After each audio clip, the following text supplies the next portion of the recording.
નમસ્કાર દર્શક મિત્રો, આપ જોઈ રહ્યા છો વીએસ ન્યૂઝ. સમાચારમાં વાત કરીએ તો રાજુલા શહેરના શિવ ભક્ત દીપક ઠેકેદાર 135મી વખત રાજુલાથી સોમનાથ મહાદેવ મંદિર સુધી કરશે પેદલ યાત્રા.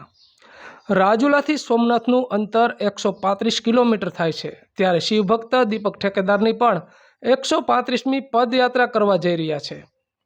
શ્રાવણ મહિનાના પ્રથમ સોમવારે 135મી પદયાત્રા કરશે. તેમજ મીડિયા અને સોશિયલ મીડિયામાં પણ વિશ્વ પ્રસિદ્ધ શિવભક્ત દીપક ઠેકેદાર રાજુલાથી સોમનાથની શ્રાવણ માસ દરમિયાન 135, 136, 137 અને 138મી વખત વર્લ્ડ પેદલ યાત્રા રાજુલાથી સોમનાથની યાત્રા કરશે અને શ્રાવણ મહિનામાં પહેલા સોમવારે પદયાત્રાનો યાદગાર સંયોગ બનાવશે.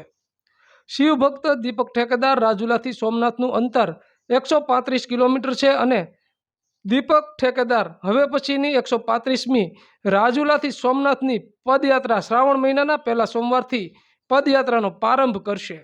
આ પદયાત્રાને યાદગાર અને સંયોગ પલને યાદગાર બનાવવા માટે ફેમસ અખબારોમાં પણ સમાચાર પ્રસિદ્ધ કરાવેલ છે, તેમજ બેનરો અને સ્ટીકરો પણ પદયાત્રાના બનાવવામાં આવેલ છે. તો આવા અવનવા સમાચારો જોવા માટે જોતા રહો વીએસ ન્યૂઝ રાજુલા. આજે રાજુલાથી સોમનાથની 134મી પદયાત્રા પૂરી કરી છે. શ્રાવણ મહિનામાં હું 4 વખત હાલીને સોમનાથ જાઉં છું. આ વખતે એવો સરસ સંજોગ બનશે શ્રાવણ મહિનામાં કે રાજુલાથી સોમનાથની પદયાત્રાનું 135 કિલોમીટરનું અંતર છે. શ્રાવણ મહિનાની પહેલી જે પદયાત્રા છે ને એ 135મી થાય છે. એટલે મારા જે કાંઈ પદયાત્રાના ચાહકો છે, જે લોકોએ મને વિદાય આપી છે, મારા સન્માન કર્યા છે, એવા હજારો લોકો આ મારા મેસેજ સાંભળીને ખૂબ ખુશી થાય છે કે દીપક રાજુલાથી સોમનાથની પદયાત્રા કરે. એનું અંતર 135 કિલોમીટરનું.